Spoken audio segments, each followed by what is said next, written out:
You're the best. I'll be looking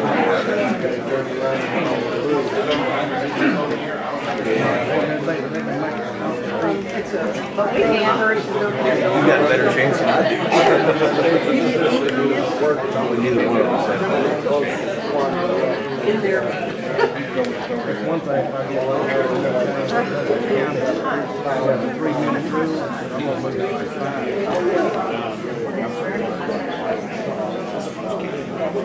I wasn't filming you guys.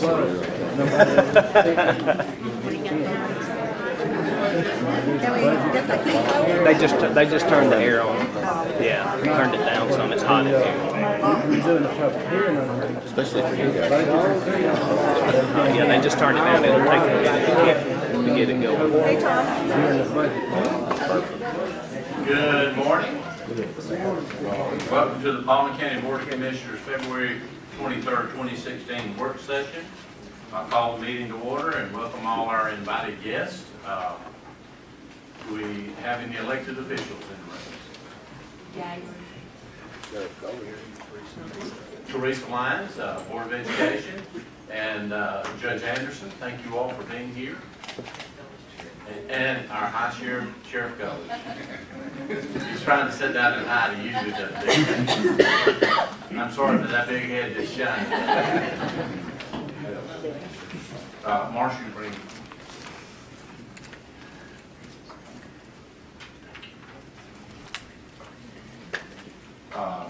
This morning for our invocation and pledge, Pastor Thomas Dixon, Associate Minister and Director of Senior Ministry at New Genesis Church. Would y'all stand with me if you're able?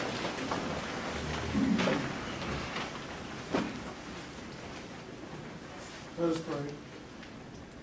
Our Father which art in heaven, hallowed be thy name, thy kingdom come, thy will be done. Father, please forgive us for our sins and shortcomings, and thank you for our Lord and Savior Jesus Christ. Father, I pray that your divine favor will fall upon this meeting today and on each commissioner that is present. Bless them with your wisdom, knowledge, and power as they make decisions for this county. Lord, please bless everyone that is present here today and bless Palmer County, because we know that all power rests in your hand alone.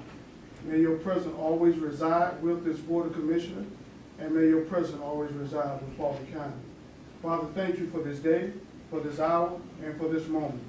Please watch over us and keep us until we see each other again. In Jesus' name we pray. Amen. Amen.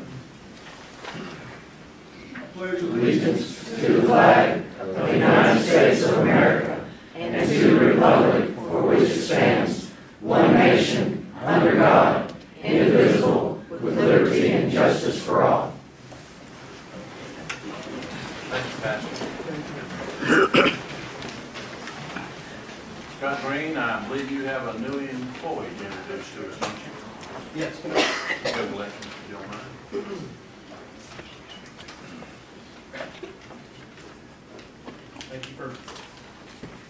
Thank you for letting me have that. After 5 months of looking, we have found a new construction division manager.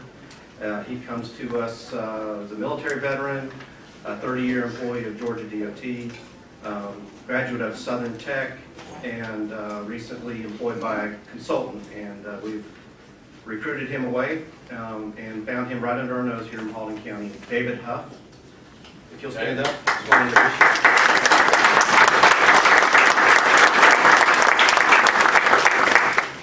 Just briefly, with his career with Georgia DOT, he worked on Highway 278 in Hiram and widening various roads out, including Highway 27 after Cedartown.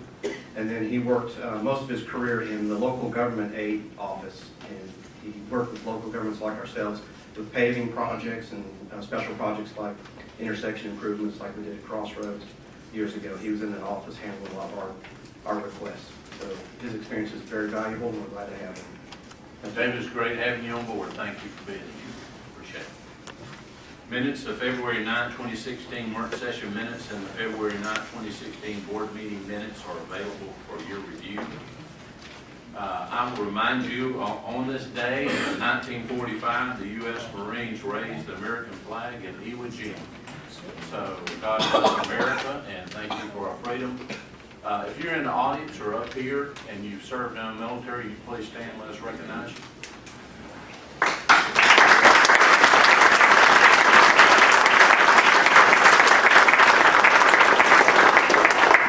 Thank you very much. The Board of Commissioners would like to present a plaque to Evelyn Ellington. Evelyn, would you come forward? In grateful appreciation of 18 years of dedicated service.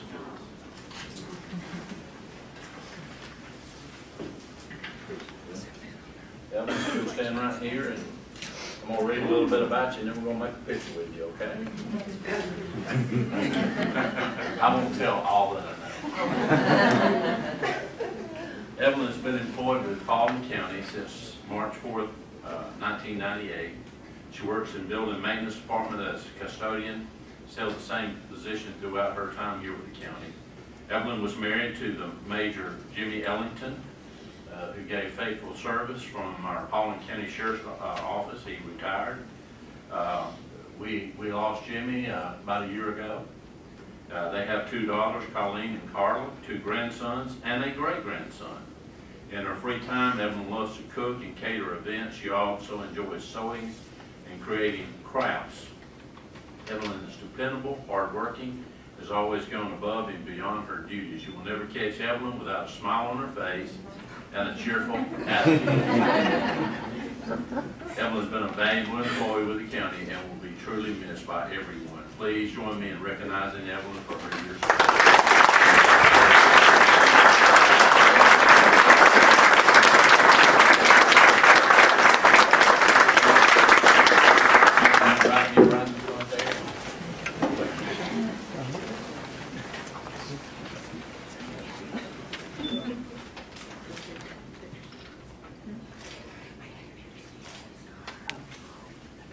Thank you, Evelyn. You want to say anything? Thank you. Chairman, can I say something about Evelyn? Yes. I had the privilege of working in the same department with Evelyn and knowing her husband. He was a friend of mine, and she had just absolutely been a blessing to this county. Mike's going to miss her. I hate to say this place will never be as clean as it is now. Thank you.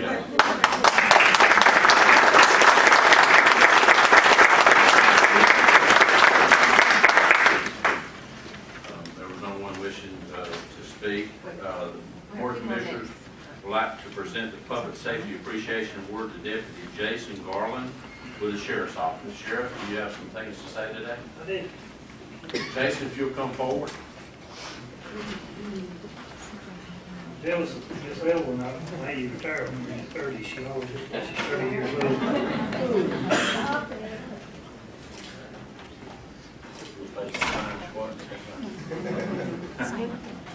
If you permit me, I have a short letter I'd like to read from one of Jason's supervisors.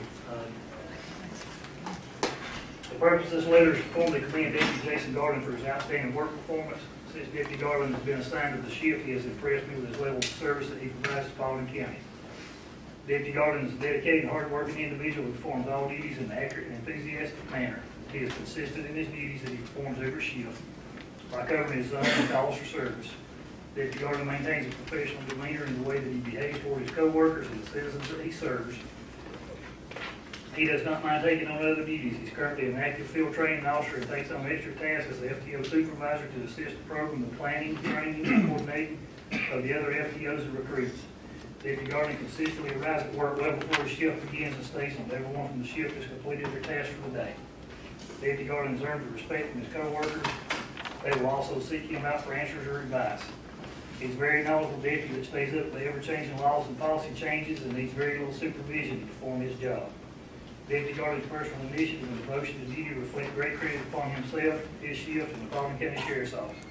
It's important for you to know your good deeds and excellent work are not going unnoticed. Thank you for all that you do, Captain Bobby Johnson, Uniform Patrol. I echo exactly what Bobby said. Jason is one of the people that supervise. He knows what he needs to do. He comes in, he does his job. He treats the public the way they should be treated. He treats the workers that he works around with the way they get treated. If I had 100 like him, I could stay home a lot.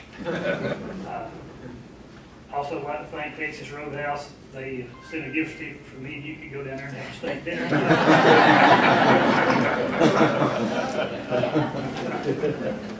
I recognize Can we something. get a picture for Bobby? Guys, y'all come up and stand with him.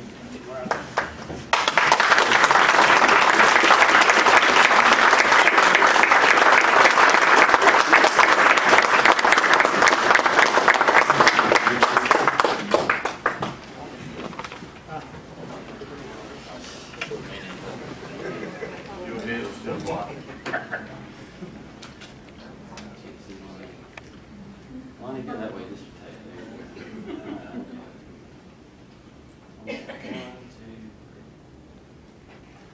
Just like that.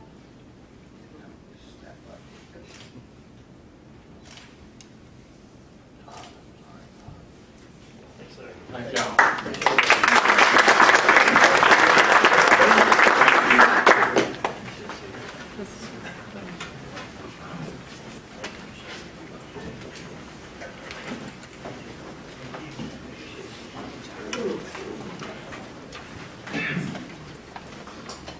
Now, at this time, I'd like to invite Judge Deborah Anderson to present the certified probate clerk certificate to Rhonda Bone, Chief Clerk, Charlotte Oken, Vicki Head, and Deborah Pope. If y'all come forward.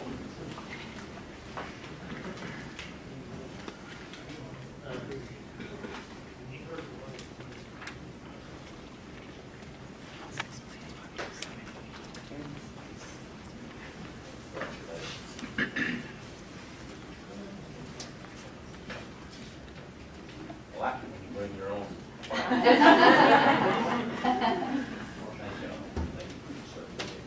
Deborah, I think you have some things to say. I do. Good morning, Commissioners. Good morning. I want to thank you for this time today. I want to take a little bit of time and brag on some of my clerks. These ladies have completed their 90 hours of orientation, continuing education through the Institute of Continuing Judicial Education in collaboration with the Probate Judge Training Council. They are fine examples of county employees who are very dedicated to their jobs, who have a combined job experience of 70 years. They are extremely dependable, and it's not only an honor to work with them, it's a blessing. They are fine Christian ladies who really enjoy and love their jobs, and they love the citizens of Paulding County. So if you come to our office, you're going to see everybody getting up out of their chair, going to the front to help our citizens. We know a lot of people in the county, so it's good to have that face that acknowledge, and we go to the nth degree to help our citizens in Paulding County. We've had a very busy month. We are issuing record number of gun permits in our office, so that keeps us quite busy, but they've taken the time to study and go to class and earn their certificate. I just wanted to share with you, it's really quite astounding. Of all, we've got 159 counties, and I don't know how many clerks there are that work in the probate courts in Georgia, but less than 6% of the clerks are certified and have earned their certificate. And I've got another clerk who's since retired has also earned her certificate. So we've got some more clerks working toward that, and that's our goal, to have 100% of our employees, our clerks, be certified. So I just wanted to recognize them today and introduce them to y'all so that they could get the recognition that they deserve. So I appreciate you and I love you. Thank you.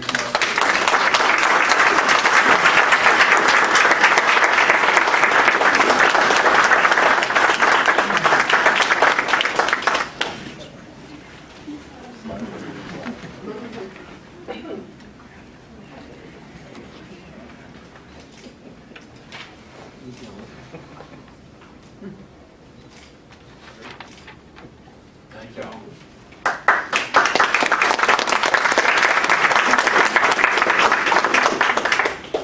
Judge Anderson has served faithfully with us. You're in your what term now?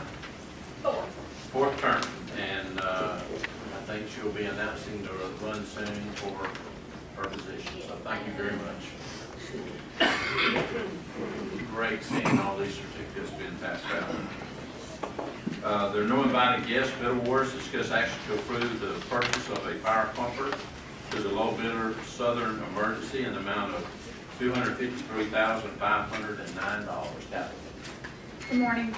Morning. A few weeks ago, we received bids to purchase a fire pumper or a fire truck. And we received 4 bids. Those bids ranged from $253,509 to $288,940. And we're recommending low bid to Southern Emergency in the amount of $253,509. And it's a small purchase. It is a squash. Okay, any questions? This is, Joey, tell us what it was for. Sure.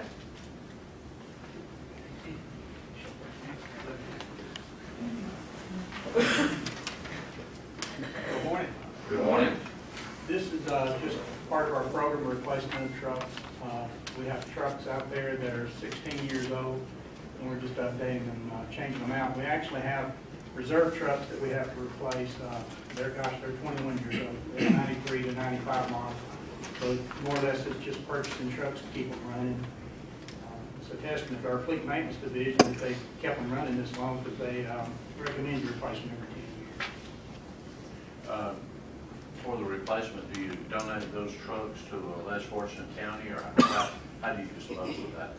Well, I usually do, I surplus. I know Chief Earwood had, he had actually, I think, donated one to a fire college years back, and I usually will submit them for surplus, but if I can find somebody to donate them to and you approve it, I'd be glad to do that as well. Thank you very much. Thank you. Number 2, discuss action to accept the lowest responsive bidder for the construction of Highway 61 improvements and Park Access Road associated with Richland Creek Reservoir project. Last Friday, we opened bids for the 61 project that's associated with Richland Creek, as well as the timber sale. And Kelly Comstock has all of the information along with a little bit of a description of the project. Thanks, Tabitha. Morning, Commissioners. Morning. Let me bring this up so that everybody can view it. So we are recommending 2 bid award items associated with the Richland Creek Water Supply Program. The first one is a series of improvements on Georgia 61 and the entrance road for what will be the new water treatment plant, as well as the joint use park owned by the county that's south of the location. Let me go ahead and read number 3, and you talk about it. Oh, sure. And the third item is a timber sale associated with a couple areas on the site as well. Number 3, discuss action to award the highest responsive bid for the timber sale associated with Richland Creek Reservoir, WTP, and dam sites, RFP number 16011-3085. Thank you. So this image here shows where the new reservoir will be located, and it's located right off of 61, which is this corridor here. And there will be a joint entrance that's located at this spot that will serve the water treatment plant, as well as the park area that will be all of this property located down to the south here. And as we were moving along with the design of the reservoir and the water treatment plant, we came to the realization that both of those projects would be starting construction around the same time frame, in the August time frame of this year. The challenge that we had was that there's about 350,000 cubic yards of soil that's located on the water treatment plant site that will be used for the dam itself. So with 2 sets of contractors ready to go, if we let them both start in August, it would mean that the water treatment plant contractor would have to wait about 5 months for the reservoir contractor to take that material off. So we came up with the concept of doing an early site prep package, meaning we would do some initial site grading to allow that to get done ahead of time so that the water treatment plant contractor and the reservoir contractor could come on board. In parallel to that, we recognized there will be hundreds of workers and dozens of deliveries a day taking place at this facility. And we're going to need some logistics support in terms of getting that traffic off of 61. So we worked with the county DOT and looked at improvements that would be required on 61. This is what it looks like right now. at the entrance. It's a simple 2-lane road, just enough room for 2 cars. And we identified improvements that will be necessary to support not only the initial construction, but then the long-term operation of the park as well as the water treatment plant.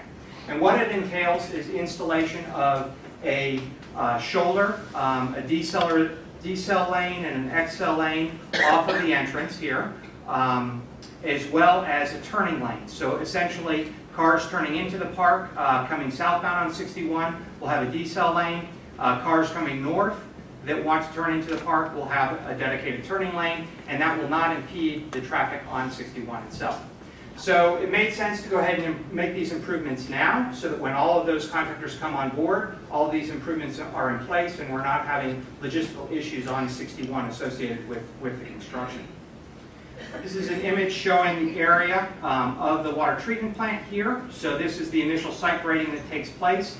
So 350,000 cubic yards of soil are taken off of this area and stockpiled here, so that in August, when the dam contractor comes on board, they can use that material and head off to the dam location. This entrance road will be in place to allow the water treatment plant contractor to have access, and there's a spur located here that in the future will support the parkland that's located to the south here. So all of these improvements are associated with the project. We competitively bid the project out, and there were 3 bidders associated with it. The low price was $2,768,457, and that was Brad Cole Construction Company. It's important to point out these are very tight bids. It was less than 1% difference between the top 2 bidders. We presented this to the Water and Sewer Advisory Board on the 17th, and they recommended approval to move forward and recommend to the Commission for approval. So, any questions associated with this bid item? Brad Cole, where is he from? What area? I believe they're located in Carrollton.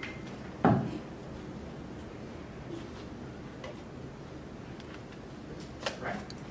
The third bid item is associated with timber harvesting. When the county purchased 3 tracts of land from 4-Star, there were timber rights that were part of that sale. So essentially, there was an amount of money associated with the timber value. And initially, the county was going to let 4-Star just go in and clear all that timber off.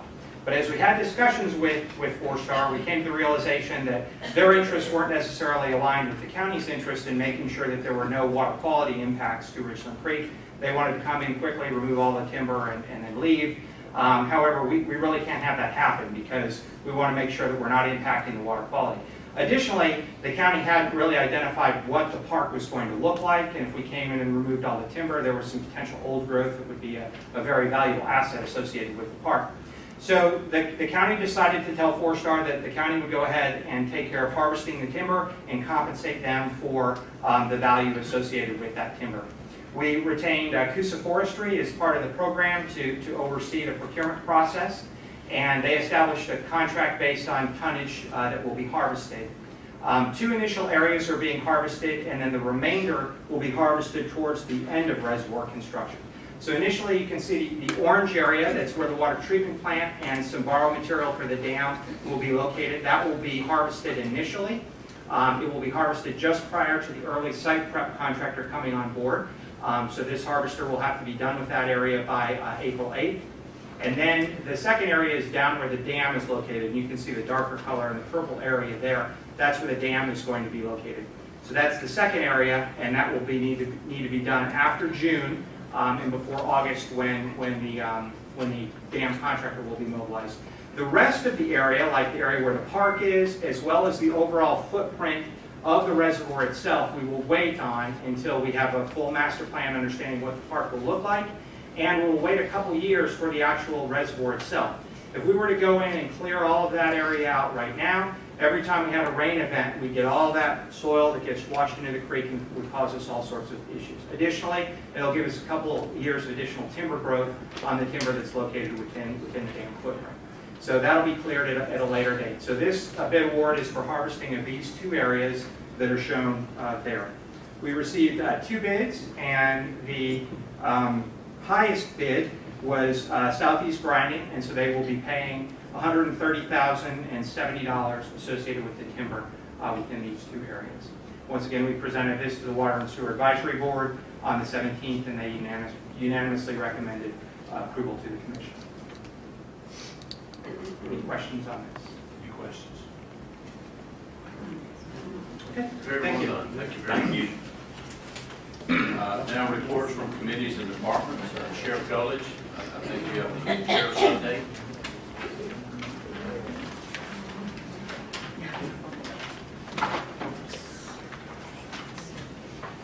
Again, thank y'all for allowing us to come, and I give you books with all the numbers that I'm gonna hit the high spots and make it quick. I know you'll be here a long time today, so I'll get out of your way. Scott Green said I had to make it quick and stutter a little bit so he can look better when he comes up. The sheriff's report, this is for last year, 2015, from January through December. For the year, we patrolled 2,982,000 miles. Total arrest was 3,876. We issued 4,485 traffic citations. A little over 61,000 complaints was answered. The high volume calls was 5,200 alarms, 3,075 domestics, 1,746 lockouts, 6,547 subpoenas and civil paper served. We transported 702 prisoners, or picked up 702 prisoners. 5,037 suspicious incidents, persons or vehicles, 3,095 theft, attacks, burglaries, and entering autos. We performed 8,714 traffic stops, 1,190 DUIs, 3,560 warrants were cleared, performed 684 zone patrols, and had 1,559 juvenile incident reports. 536 of those were assigned, and 598 were charged. Short and sweet. Thank you, Gary. Any questions of the sheriff? Y'all have a good day. Thank you for doing a great job. Now we have Scott Green give us an update on South Main Street construction. Thank you. It'll take me twice as long to say half as much.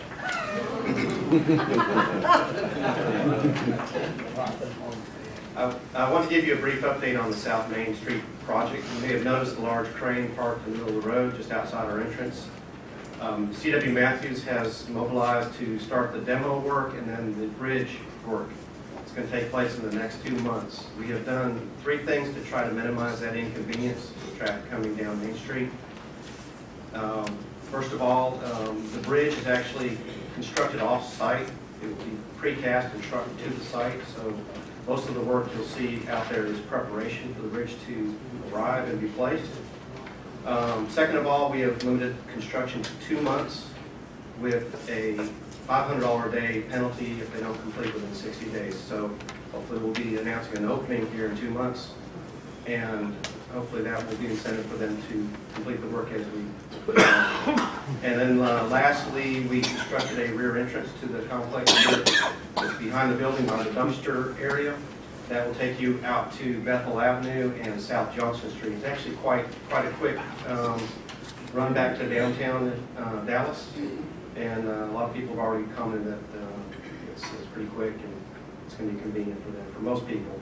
There will be more traffic, though, as a result coming through our parking lot area by the employee entrance to the side. And so we just need to be a little more careful. And hopefully that will minimize the inconveniences to the public, and we're looking forward to weather breaking work moving quickly now. Any questions? I'll be glad to answer. Questions? Thank you. Thank you. Public participation on agenda items done. Consent agenda. Reappoint Johnny McBurrows and Elaine Stokes to the Paulding County Library Board of Trustees for a 3-year term ending June 30, 2019.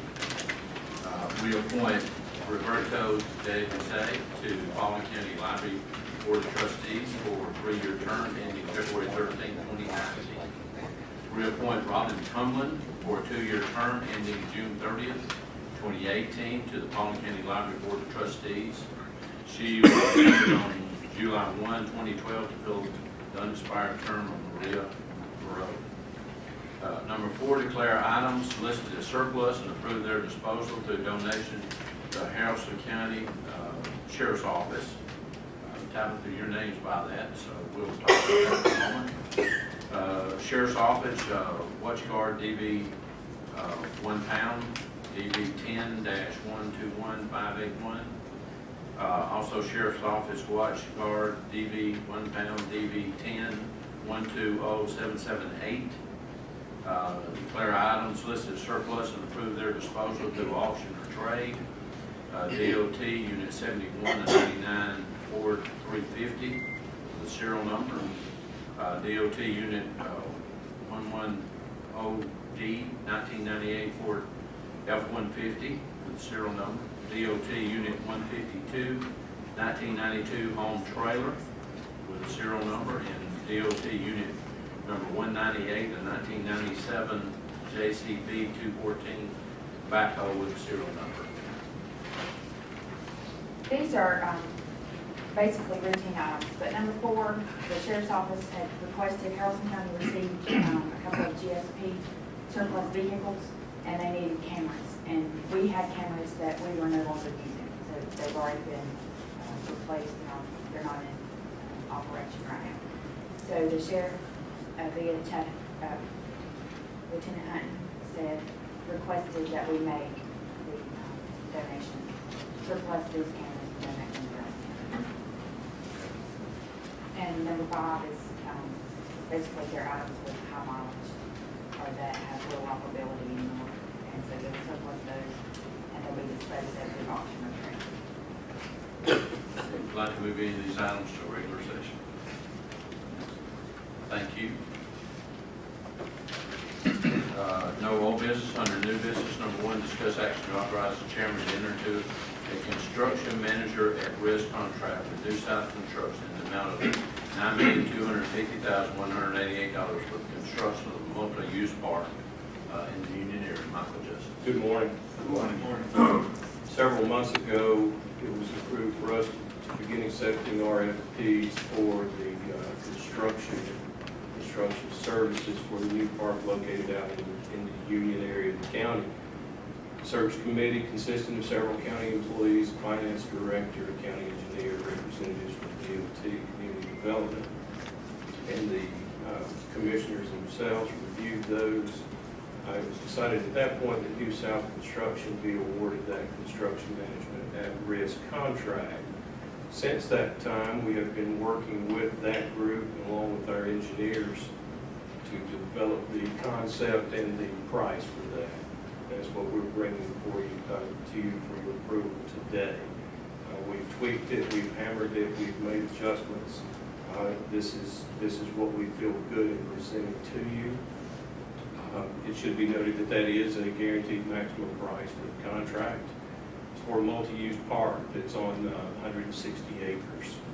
That park property is between Mulberry Rock Road and Billy Bullock Road, adjacent to Scoggins Middle School.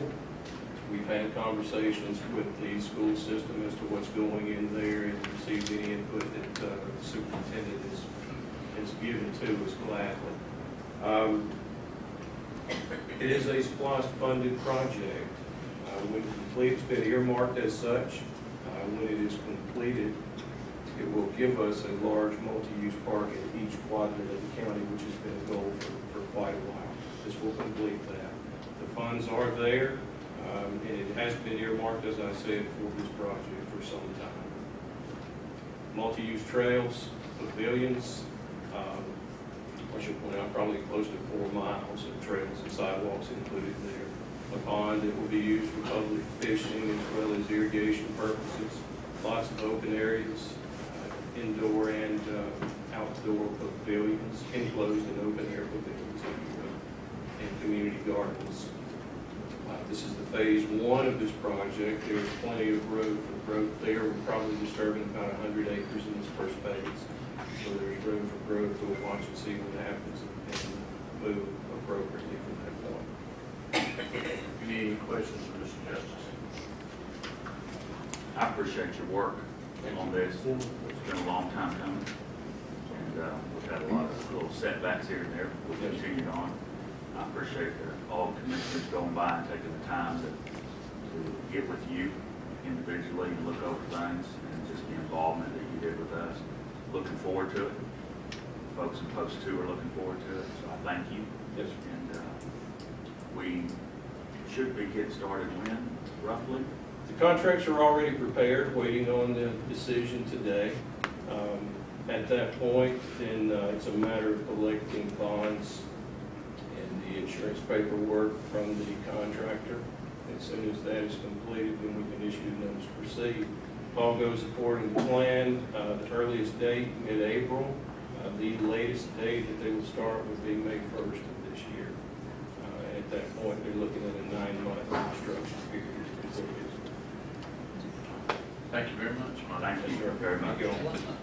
Number 2, discuss action authorizing the chairman to amend the previously approved contract with Croy Engineering to include construction manager services for a fee not to exceed $277,505.64. 3% the guaranteed maximum price of construction for the Union Park project. We'll take you back a little bit further in the same project. In January of last year, we began the design services for this park. Included in the contract that you guys approved was a separate clause that allowed for construction management services based on 3% of the guaranteed maximum price through Croy. At that point, we didn't know what the guaranteed maximum price was. We do know what that is now.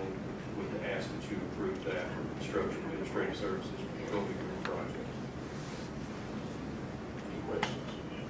This would just be an amendment to that original agreement with Croy. Thank you, Mark. Thank you, sir. Thank you. Number 3, discuss action to approve the countywide shoulder maintenance services contract for fiscal year 2016 with Ludden Contracting Company Incorporated for the same contract unit rates and the previous contract, and adding on-call litter pickup for a total contract amount of $462,656.29. Scott Green. Thank you for letting me present this to you. This is an extension of the prior contract we had. I've talked to several of you all about the strategy of continuing this contract rather than going back and completely putting a new contract back out on the street. The economics of it suggests that this is the best deal for us. The recent bidding with the state that we've seen with state experiences, prices are 40 to double the price that we're paying now. And so we would rather lock them in, and they would rather lock in than risk somebody else getting it as well. So there's a mutual benefit. We have also repackaged it slightly. We've added a litter item. There's a big concern of how to tackle litter in this county, and we've tried different efforts that have been disappointing, I should say, but we're continuing to work on the issue. In this contract, we're adding about $55,000 worth of additional litter pickup on call. That would be in addition to what we do with the mowing of the 4 lanes and other litter pickup we do in the county. It's going to be as we determine we need it. It lets us focus the pickup where it's needed most, rather than doing the hundreds of miles of pickup on everything they mow, which is not as cost effective. So hopefully that will give us a better result overall, and I look forward to any other input you have on the rest of the litter. I'm just beside myself when I spent 3 hours last weekend just on East Hall and picking up garbage. All of y'all do the same thing. It's just disgusting. What we did find out through a sheriff's deputy was that sometimes in picking up containers, if the garbage is not down in the container, it can go up on top of the garbage truck, then they go down the road, and of course it gets scattered everywhere. So I've asked the marshal to pull together all garbage services within the county. We sit down and have a great discussion, and then if need be, find the people to do whatever we need to do. So we're trying to make them aware of this horrible problem we have with garbage in our county. We've put up warning signs. We have the highest fines in the state for people littering. We just have to catch them. So seeing that this happened with one garbage truck, it could be happening to others. So we want to pull that meeting together and just have a real good discussion about litter on our roads. But I can't thank you enough. It does work when it's picked up, and I go on roads and I can tell where y'all been because of the garbage bags are sitting on the side of the road. And then do we have a detail that comes back and picks all those bags up at one time? Is that? We do. Actually, DOT picks up the bagged litter once it's either placed by inmates, or in the case of our contractor, the contractor actually carries the litter back to a landfill. I'd like to clarify that this is tractor mowing. This is our open road, so about 550 miles plus the 20 or so miles of state routes we mow. We do have another contract out for bid right now that will open, and we'll bring back to you next month for the parkway mowing, where we're using the finish mowers and weed eating and trimming, that kind of thing. It also will include some litter effort to beautify our parkways, like our new Bill Cruz Parkway on the east side of Byram, Seven Hills Connector, and then a lot of intersections around the county. Will be done with more of a smaller group. Most likely, we'll see some local bidders on that. This group, Lovin, is out of South Carolina. They mow all of our neighboring bordering states except for Florida. They've been in business for about 20 years, and they've been the best, really, we've seen in the last 10 years. So we're pleased to recommend the renewal of this contract. The state has added one more mowing time of year, I think, to the contract. But you coordinate that so that we're not cutting the same grass. Correct. This will mesh with the mowing the state is doing, and the state has now contracted all of its mowing. So even your 2-lane state routes, you will not see any more yellow DOT tractors cutting roads. And they're following, as we are, we're finding it's more efficient to use a group that specializes in mowing.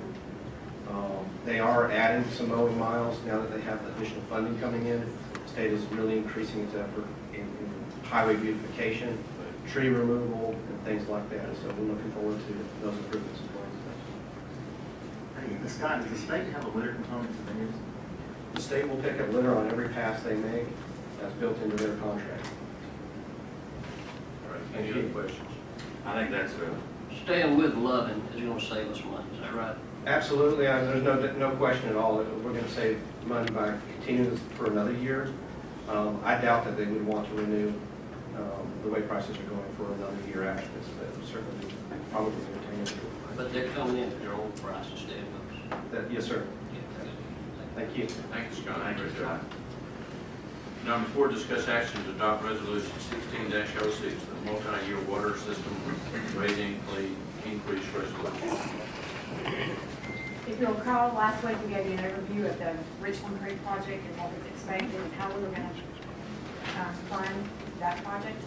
And this is actually putting in place a 5-year rate plan. So the rate increase will support the Richland Creek program. And you've seen the financial plan. And basically it's a water rate increase of 4.75% annually, in addition to the proposed rates that are temporary. I probably haven't very yet until we get our own sources of water. Sewer rate increase of 4% annually, and you have a base rate increase in the chart at the bottom. Currently your water is at 5, so we'll go to 6. Your sewer is at 2, it goes to 250. Commercial is at 8, goes to 9. Sewer is at 5, goes to 550. Again, this is in place for 5 years.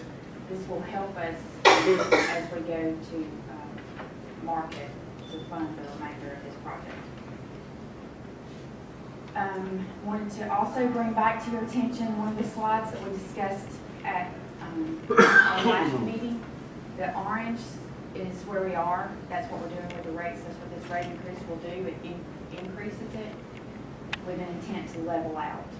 If you just don't do anything, you stay the status quo, it's a continual increase every time. Any questions? I don't think so. We've been in quite a few meetings with this. We've talked about this a lot. A lot of time. And I think everybody involved in it. We also sent out a lot of information in the billings. That's correct. They did send out, and we got very little response back from the billing service that did notify every customer of this proposed rate increase. Okay, number 5, discuss action to adopt resolution 16-07, Jeep loan, WS12L13WR resolution. Can we go ahead and read all of those? Discuss action to adopt resolution 16-08, Jeep loan, WS13L04WR resolution. Discuss action to adopt resolution 16-09, Jeep loan, WS14L03WR resolution. And number 8, discuss action to adopt resolution 16-10, Jeep loan, WS15L01WR resolution. Okay. pause just for a second. I need the screen to come back down to explain that. While we're waiting, Tim, I asked you on before, where that spike was, Yes. is that possible that spike won't be quite as dramatic if Kyle decides to go ahead with the committee they have that may be raising our prices again? If it's, the spike will occur because of the 4.75 in addition to what COP does. So you're gonna have a spike. Will it be quite as dramatic? It might not be. We will be monitoring the program continuously.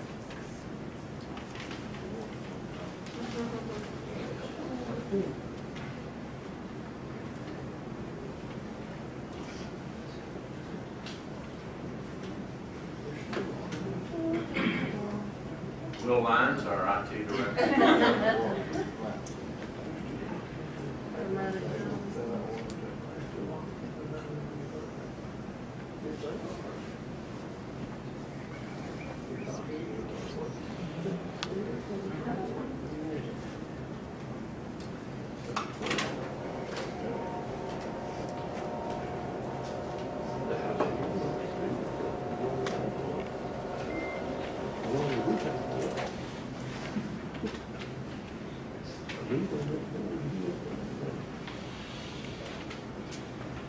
Can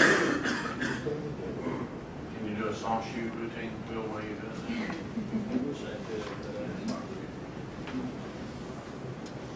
that? Okay, there we go. So this is each of the items in 5, 6, 7, and 8. GFA has offered some financing, and we've already approved 29.1, but there was an amendment that needed to be made to the term, so the payback years. This makes that amendment. For the first 3 years after initial drawdown, we're borrowing the funds at 0%, and they extended the requirement for the initial drawdown from 6 months to 24 months. We won't need 24 months to draw on each one of these, but we will need more than 6 months. From 3 years after the initial drawdown, the first 2 will begin accruing interest at 1%, and the other 2 are the $6 million and the $8.2 million are at 0% entirely until the project is complete or October of 2021. And then they will convert to a principal and interest loan. The 29.1 is 4-year loan payback at 1.82%. The 21.6 is a 30-year loan at 1.4%. The $6 million is a 40-year loan at 2.03, and the 8.2 is a 30-year for 2.83. They also, GFA adjusted the budget so that it's a little easier for us to draw down one of these loans at a time, because they made it a total project budget as opposed to a component budget.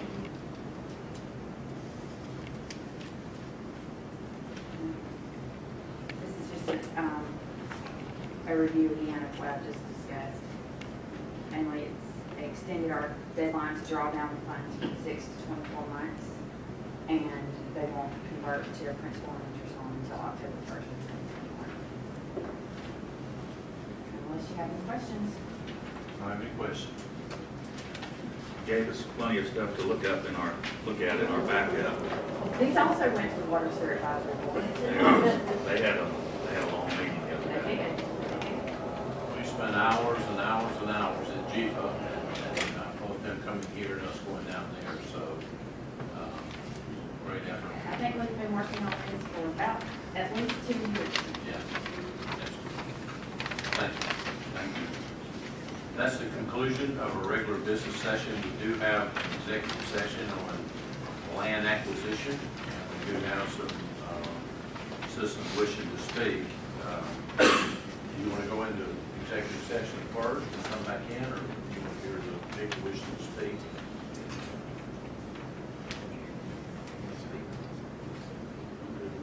Make a motion, we go ahead and let the 3 citizens speak on the public participation of the non-agenda items. Is there a second? Second. Any discussion? All in favor, say aye. Aye. Carries 4-0. Public participation, Dina Sudan, propellant influence on Paulding County.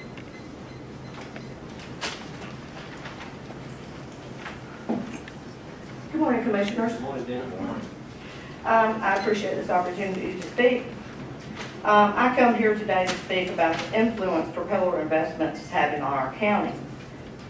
The impetus of my remarks today are the controversial Let Paulding Fly billboards.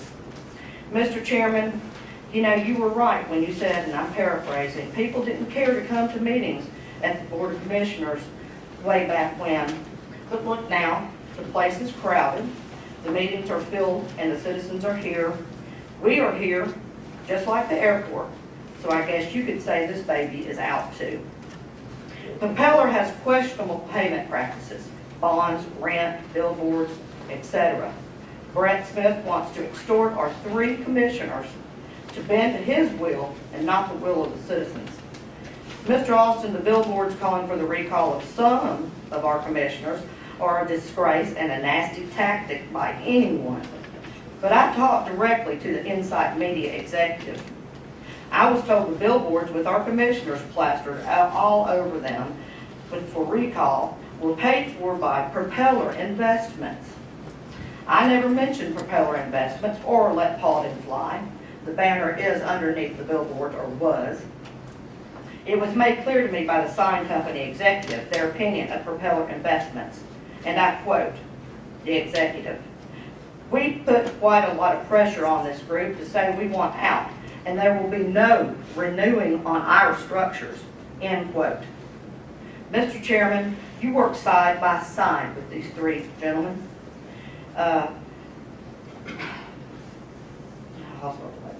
These 3 whose names and faces were on these billboards. Why would you allow a New York flim flam man that you invited to attempt to so openly defame and attempt to degrade these gentlemen by putting up those recall billboards? Where is that transparency? Did you know this was done? Do you deny fully supporting Propeller Investments? Be transparent. How dare an outside New York firm come into our county under the guise of Let Paulding Fly, which is funded by Propeller, and erect slanderous billboards that call for the recall and attack our elected commissioners? That had me almost speechless. Almost. But the Airport Authority and Propeller have no need to hold meetings in the Board of Commissioners room. I'm tired of my taxes going to the insecurities of the people ruining our county. Let them provide their own security if they feel it necessary. Mr. Austin, Propeller's Brett Smith said on this very podium, February 8th, that you invited him to come here. So I want to know, who is the CEO of Paulding County? Mr. Chairman, you are Propeller Investments. And where does the buck stop? Lastly, the way I was raised, I was taught by my parents to discern right from wrong. And the most important I received is, you are the company you keep. I feel like, Mr. Chairman, you need to re-examine the company you keep. Thank you.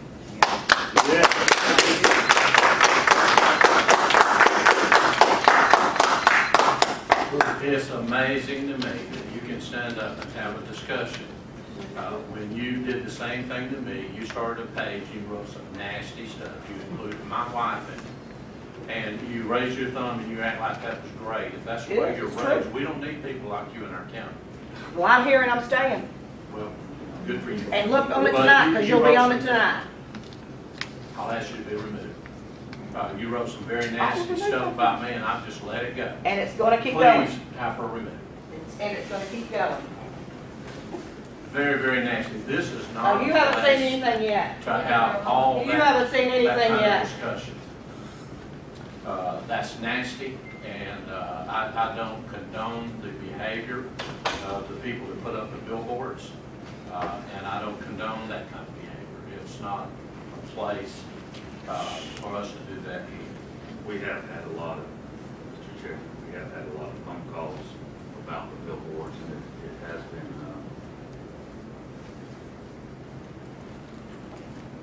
I know there's been attacks made.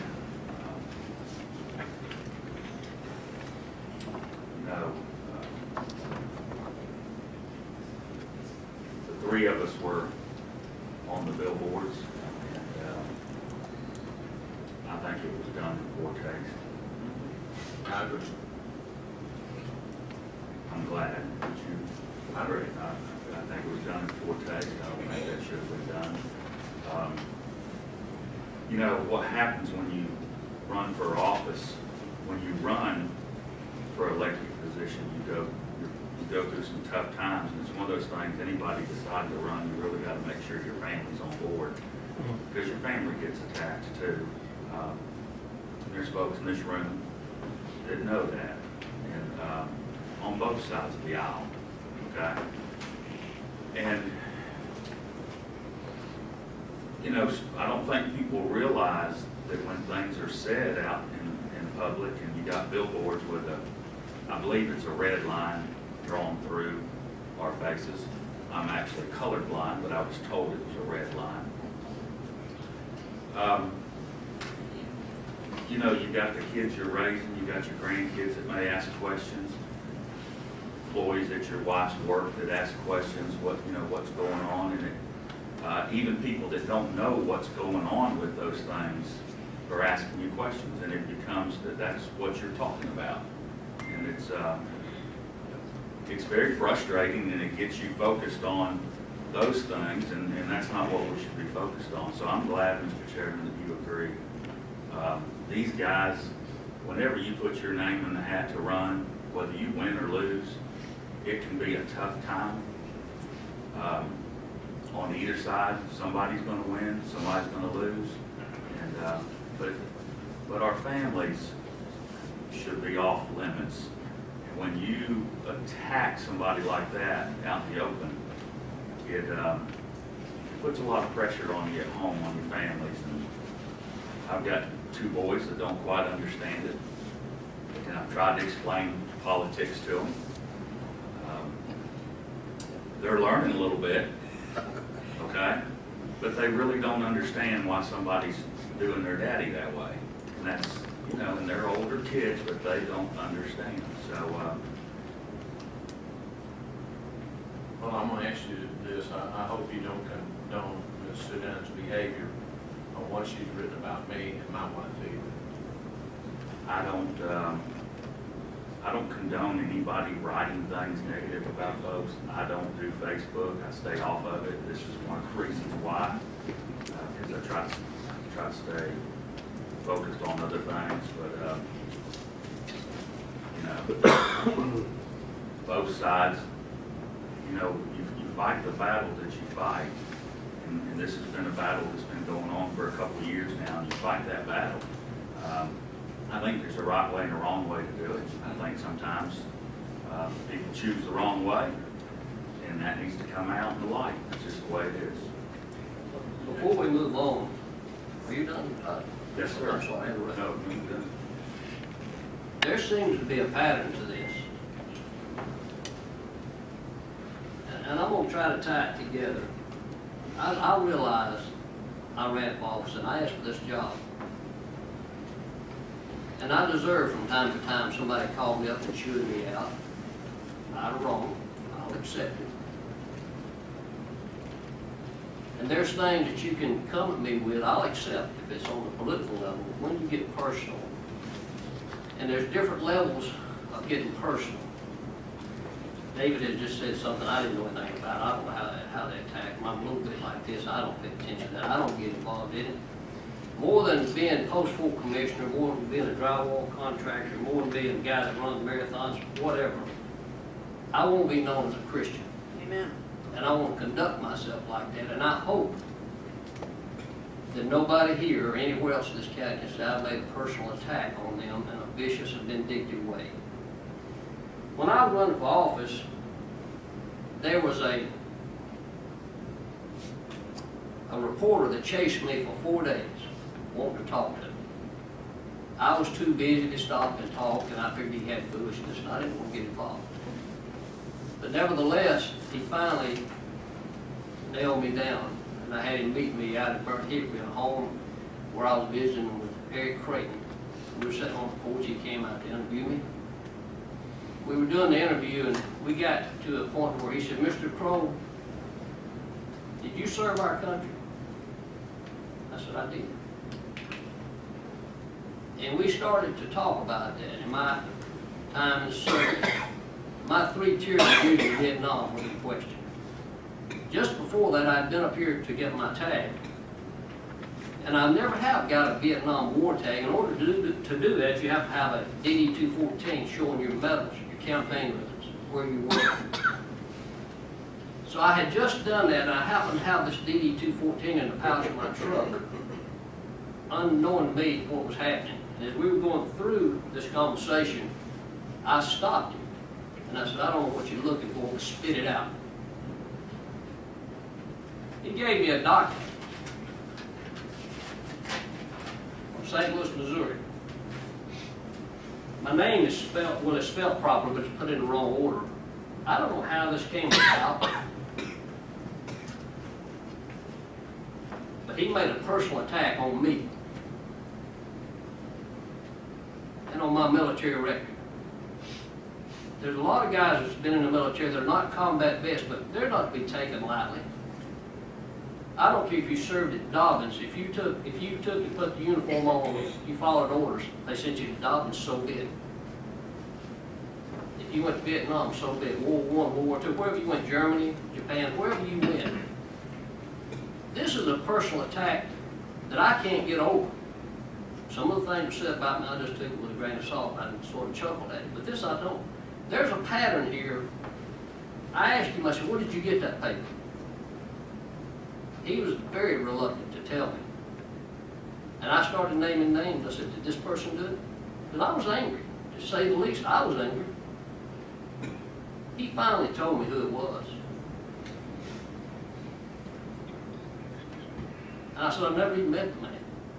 Somebody gave him this paper, but he used it vindictively, in bad taste, to say the least.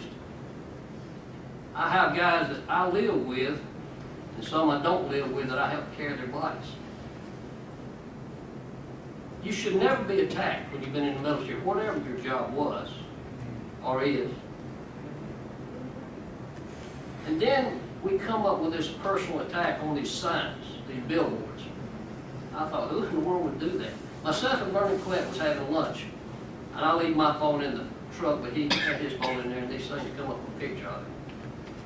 It was, to me, if you want the truth, it was comical. It showed great immaturity.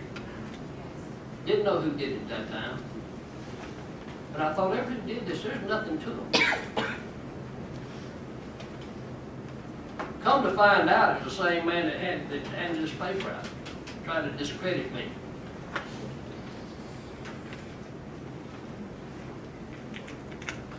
At the last airport authority meeting, there's an individual that's in this room today that has some kind of tough luck.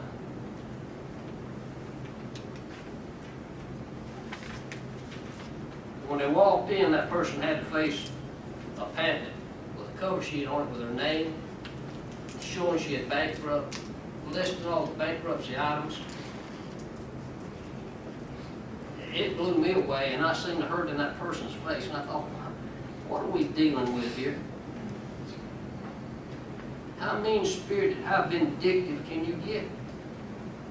We're not talking about somebody that was running for office. It's bad enough when you start your lies.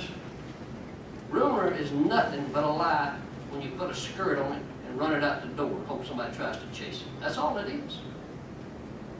I don't like rumors, and I don't like lies. I love Gary Gully for the fact when there's a rumor out there, you fix to get a phone call from him.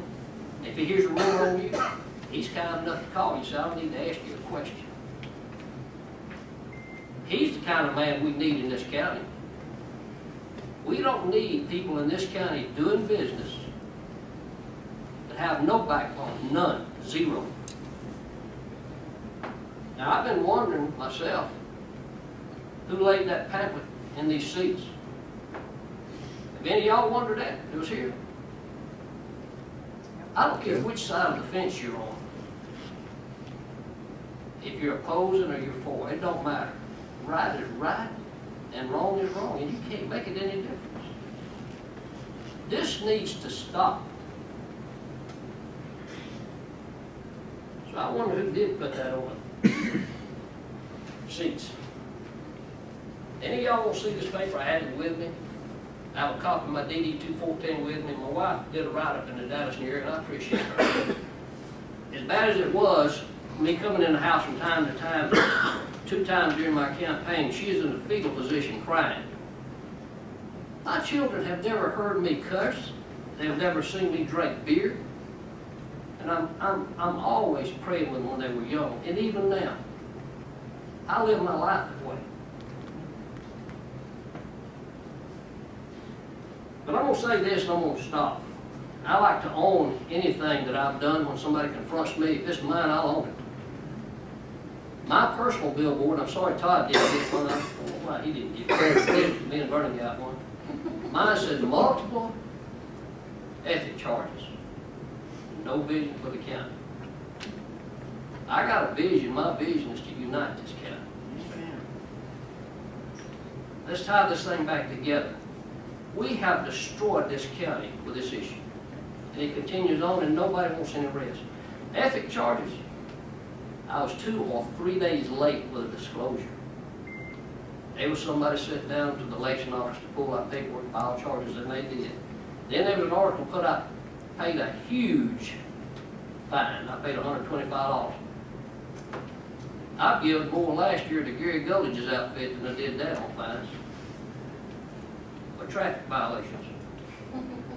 And when they give them to me, I don't ask to get out, I'm going to pay them. Huge fine, $125. The ethics board sent me a letter, said, don't do that again.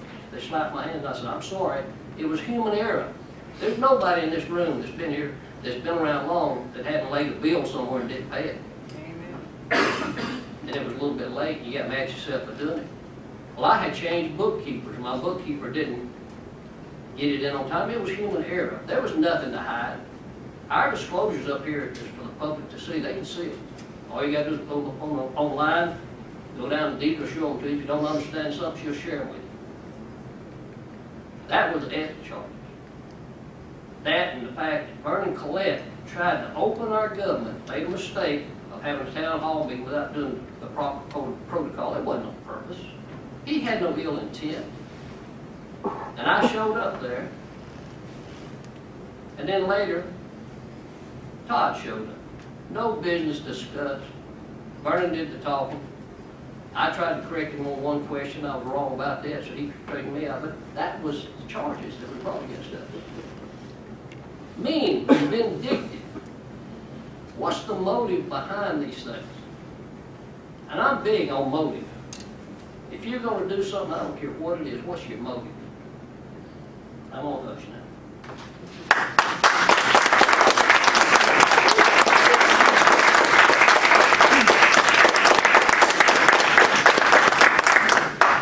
Folks, we've all been attacked. And, you know, when you have to explain to your grandbabies the ugly stuff, people write, I understand.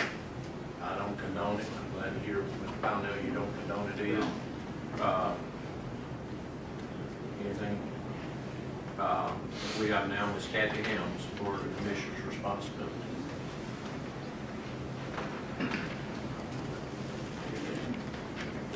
Commissioner Crowe, you covered about everything I was going to talk about. I appreciate it. I just want to say that I know Ms. Wilkins, she's a private citizen. She is not running for public office.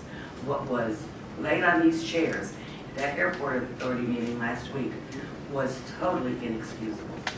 Absolutely inexcusable.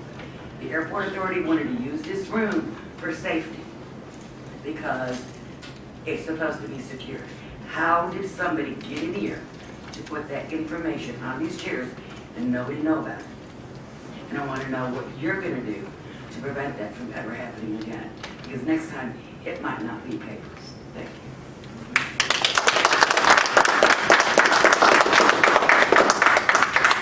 Stephanie Steele, Transparency and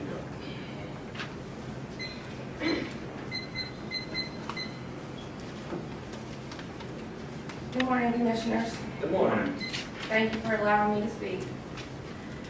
Since October 2013, there has been a lot of talk about everyone's belief that all government officials should be open and transparent, which I actually completely agree with. Yet, when open records requests were made for a survey that you, Mr. Pownell, have mentioned in meetings in your capacity as my post commissioner regarding the number of citizens in your post against commercialization, no survey has been provided, and the reply from the county states there is no survey. And when another open records request was made for you, Mr. Pownell, and Mr. Crow's personal cell phone records that you both admittedly use for county business, this is the response that was received from Ms. Skipper, and I quote, "The commissioners have authorized me to indicate that Mr. Crow's cell phone is billed directly to a credit card each month, and no bill is received otherwise. And Mr. Pownell states he does not receive billing with phone numbers such as you are requesting, and he does not keep records of his billing. These gentlemen have confirmed this information to me twice. Therefore, I simply do not have any records to produce to you that are in the county's possession, including the possession of Mr. Crow and Mr. Pownell, per their statements." I really just cannot believe that that would be a response. So which is it? Should government officials be open and transparent or not? You cannot have it both ways. This reminds me of an old saying, people who have nothing to hide, hide nothing. In my opinion, we are at a dangerous place here in Paulding County, a place where elected officials are operating under the notion that the end justifies the means, where outside entities are determining our future, and where different sets of rules are applying to different people. This should be worrisome to the entire county. Lastly, I do not appreciate being verbally attacked after I spoke at the last meeting. Not only is it embarrassing for the entire group that you have chosen to be a part of, but it is embarrassing for our county as a whole. Thankfully, to people like you, Mr. Crow, we live in a country where we can all have this kind of debate, but the fact remains that this is an airport, and I agree with you, everyone needs to calm down. Every citizen should have the right to speak in this room without being attacked in any way, and every commissioner should be open and transparent and fully comply with the rules set forth in the Open Records Act. Thank you for your time. Just still, before you leave, my phone is downstairs in a lockbox. Be glad to hand it to you. Keep it as long as you like. 1 week, 1 month. My bill comes from Boost Mobile through a Capital One card. I receive no records. I pay that bill every month when it comes in. The county allots me $65 a month for that phone. You have every right in the world to go to Boost. I'll be glad to go with you. Don't know if there's any numbers on there. If they've got them, be glad to give them to you. To insinuate that I'm hiding something, I'm not. Be glad you can have my phone. I'll go with you to Boost Mobile. We'll do whatever you want to do. You can, I can show you my bill every month, but I don't receive any statement. Not with this particular service. I'll be glad to go with you. But Mr. Crow, I know a lot about computers, and your cell phone company has the records. That's good for you, and we get them, and then when you get them, I want you to report back to this body here what you find on them. Be glad to. Okay. Thank you. Ms. Steele, I'd like to, for one, you have citizens on this issue that come up from either side that support the commercialization, is what it's boiled down to, is what our fight is, or support the airport. But I think as it is support the commercialization or not support the commercialization. Ms. Steele, I appreciate your efforts to come up here, talk to us, because anybody that's ever come to the podium and spoke in a meeting like this, it's not a fun thing. Trust me, most of y'all out there haven't done it. And it's very, it's a little tense, and you're coming up here, and whether you're throwing good darts or bad darts, it doesn't matter. So I appreciate you taking the time to do that. I really do. I gave Ms. Skipper the honest report. My cell phone bill does not name any kind of numbers. It just does not do it. Now, can that happen? Maybe so. But my bill does not do it. I've sat up here for the last 2.5 years. I've had papers waived like this that said to do open records on things, people trying to tie us with folks that are out there supporting this effort financially. And I can tell you, I don't have ties to that company. I don't. Trust me, I don't. I've said it over and over and over again. The open records has been done on emails. It's not happened. I don't think that company would have ties with us. Why would they do that? They're smarter than that. People have asked for open records concerning different things to try to tie us with somebody. The bottom line is this: there's not any. There's no ties. And I'm wore out with somebody doing it. I would love to give you something that you want, but I don't have nothing. There's not any ties. So I appreciate you and your efforts as a citizen, because as a citizen, whether you support this or you don't support this, we got a couple things coming up in Post 1 where I've got good friends of mine that want one thing done, and I've got good friends of mine that want another thing done with the same thing. I know that I can't make those two groups of friends happy. But the bottom line is this: one, I'm thankful I'm not Post 1. Okay?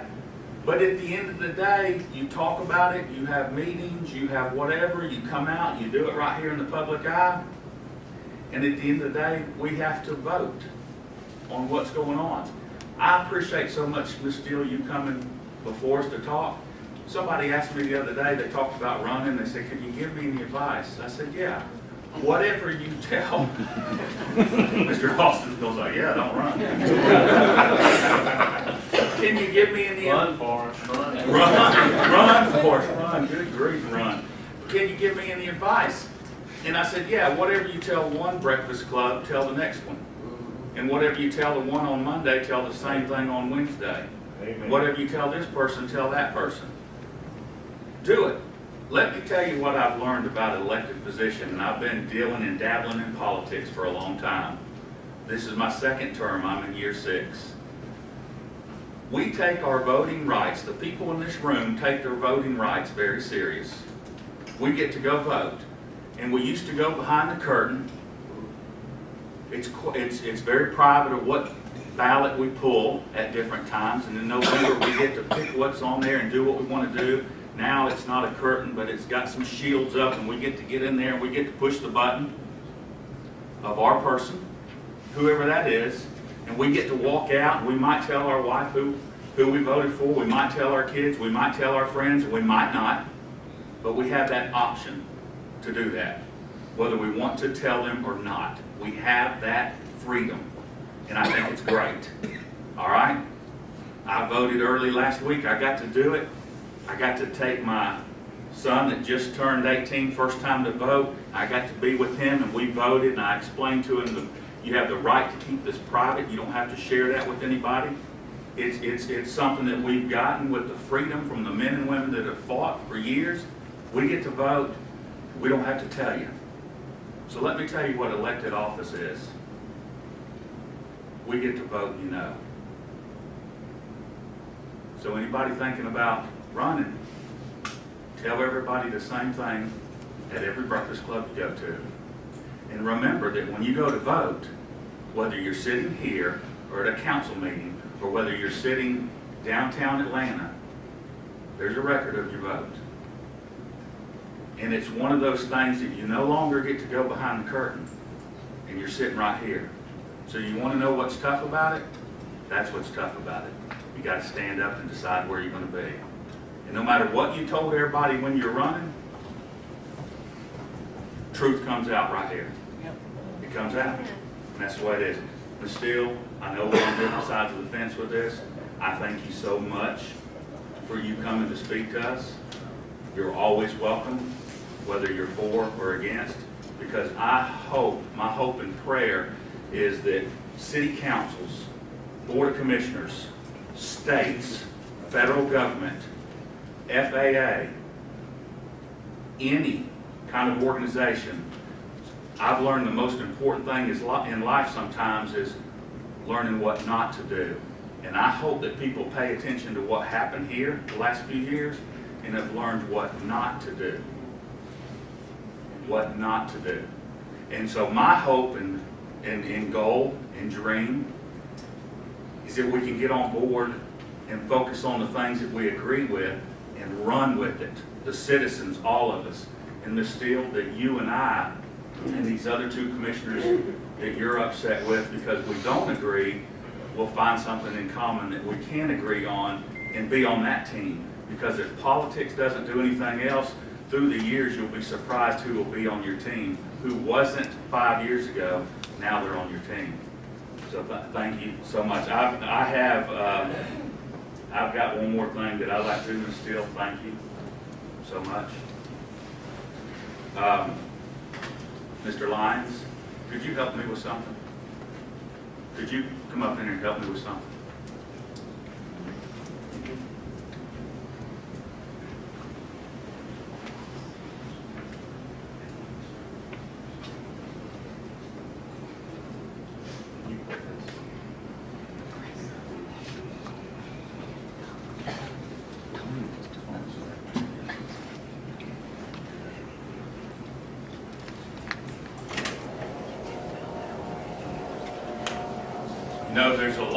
There's a lot of things that I may do that people don't agree with.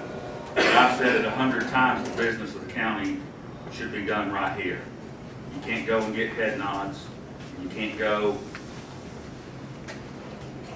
and do votes in 2012 and not let the public know about it until 2013, a year later.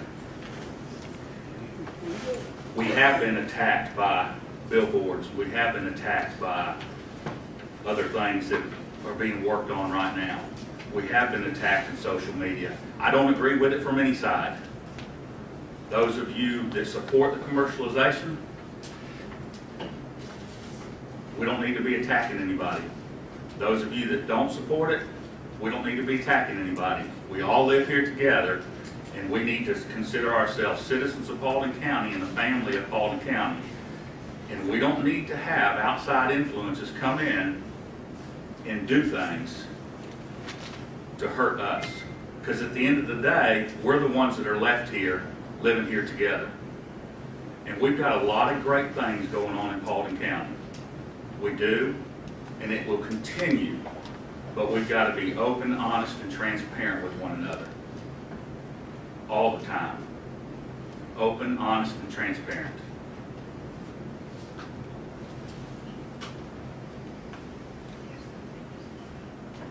Last Wednesday, there was an airport authority meeting. There were things put in the chairs there, that were improper. I don't agree with it. I'm glad that this board up here 100% does not agree with it. It shouldn't be done. It's wrong. I had several citizens ask me, and I committed to get to the bottom of it. I'm not going to be one of these people that you have to come find to get to the bottom of it. They asked me, and we're going to let it come out. This kind of stuff should not be going on in our government building, and our citizens that come up here to speak should be protected, and everybody should be welcome to speak when they speak, and should not be attacked. The attacks that were made on Ms. Wilkins were uncalled for, one, unprofessional. She is a neighbor. She lives here in this county. She's a Paulding County citizen. These kind of attacks cannot happen. The information that was put out there was about a bankruptcy. We actually have maybe a presidential candidate running right now that has said that that person has bankruptcies. And for the information that was put on the chairs was incorrect. It was wrong. It's been out there. People know about it. Can you, the top middle one, can you start with that? Is there a motion or anything we want to do about this?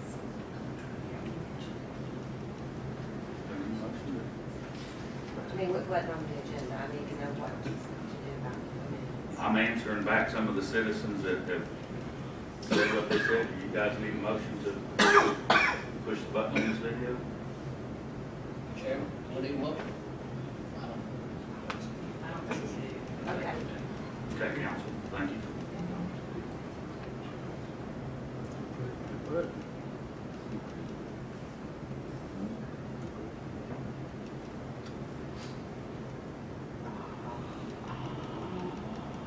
Smith. Brett. Wow. We want to do business with this guy? Let's watch the video. I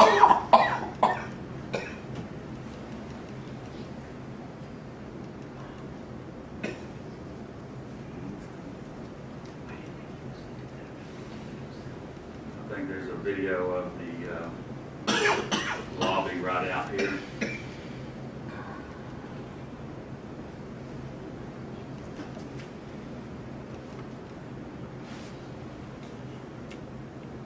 Top right corner maybe.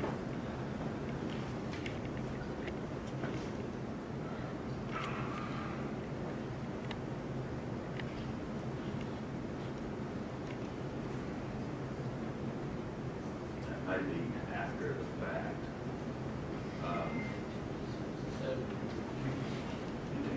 You can go back and go to this commission meeting room, please, sir. I'm sorry for not giving you notice. You can back it up to about 8:16, 8:15, okay, just right there. See if you can go on the commission meeting room. In particular?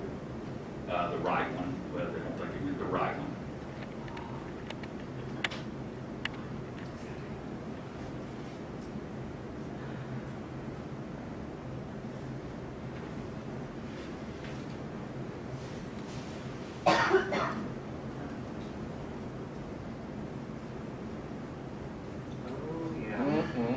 What do you do with him, baby? Hang on, folks. I'd like you, I'm asking for everybody to watch the video. Please. Just keep it right there. We'll let it continue to go.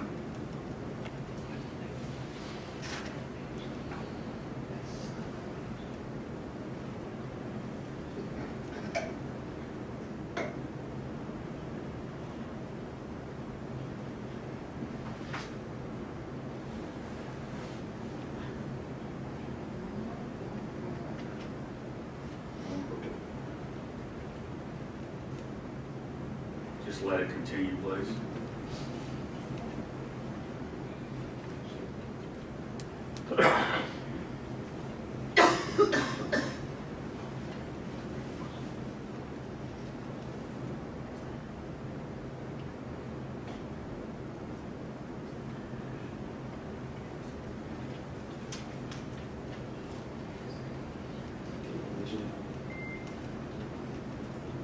Just give me a couple more minutes, Will. I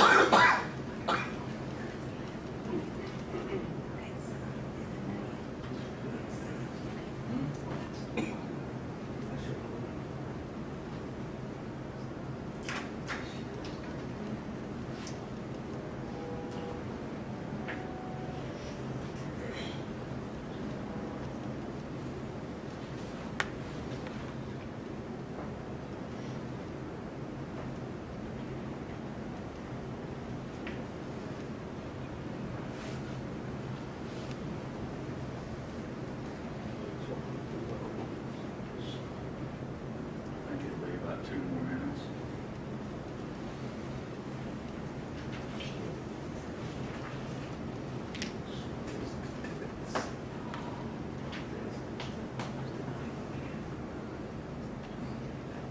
When I was asked by several citizens concerning this, I could see how they felt for the citizen that had been attacked. I could also see how the citizen that was attacked felt. You only know that when that's happened to you before in the past. It's not a good feeling.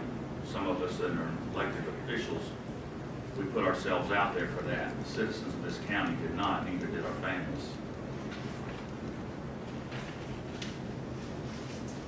Things like this should not happen inside our building.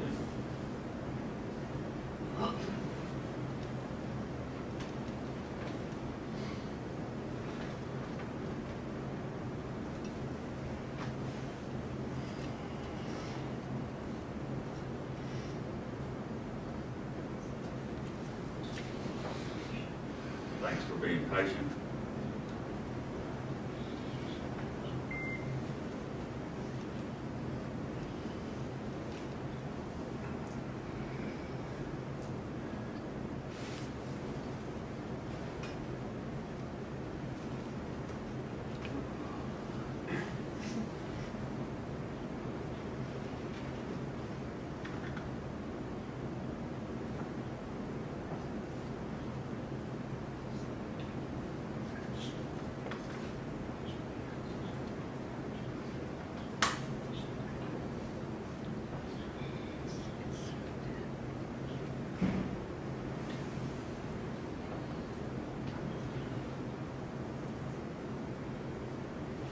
We're almost through.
Showing his raisins.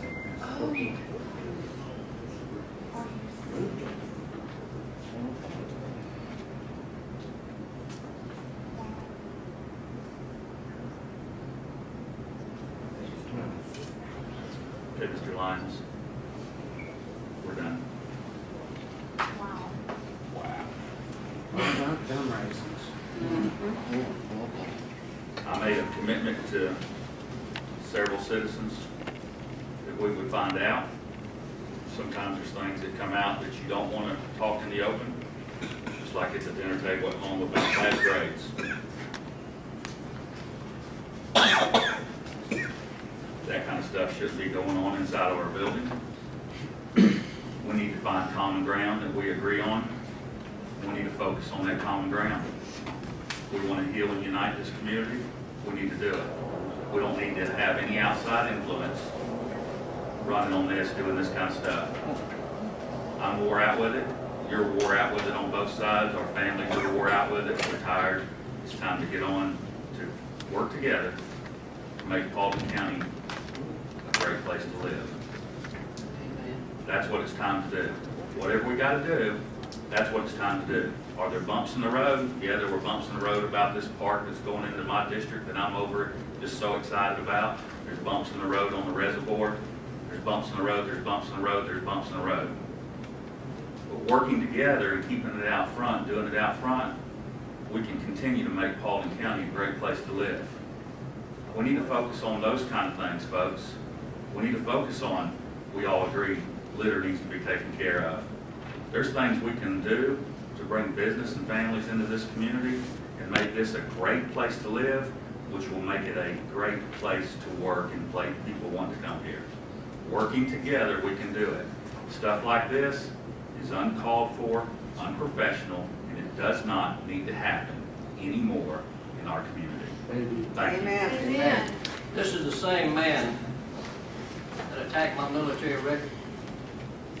This is the same man that hung that sign out there for my children, my grandchildren to see for no reason. What's your motive? This is the same man that attacked Sue Will. Sue, you got anything you'd like to say? I do. Thank you. Go to the podium. Go to the podium. Now, nobody, I think the chairman needs to recognize Oh, that please. person. did you? Showing your raisins.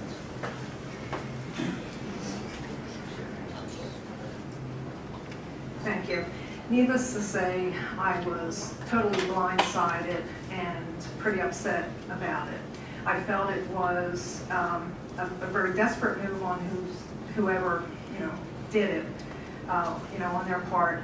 I also felt it was used to try to discredit me and possibly intimidate me that day because I was on the agenda to speak.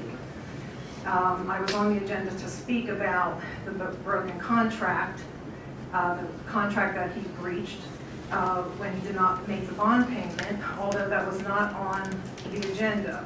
I suspect, though, that possibly somehow he found out. At any rate, it is not the first time my bankruptcy, which was a result of my husband having his leg amputated, losing his job, me losing my job to take care of him. The 4 surgeries he had only 8 months later for the following year, losing our house, which is what ultimately brought us here to Paulding County. My sister was loving enough to lend me money to buy a cheap foreclosure, and that's what we did. And we chose Paulding County because we just adored the rural atmosphere. So that was back in February 2013 that I had to file for bankruptcy.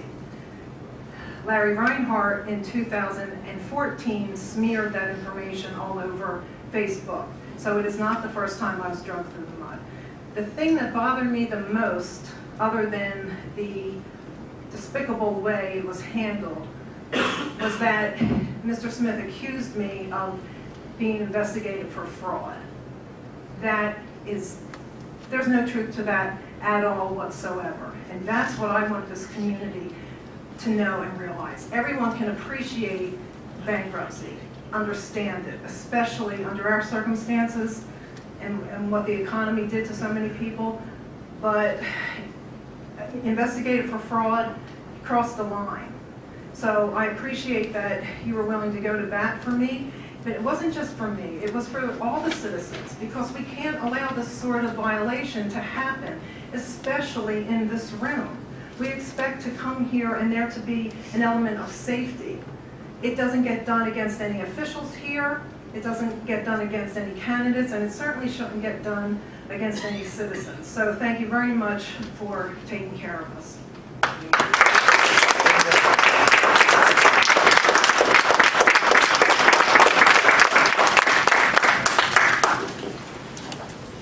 Spend mindless longer time talking about other stuff other than government of our county.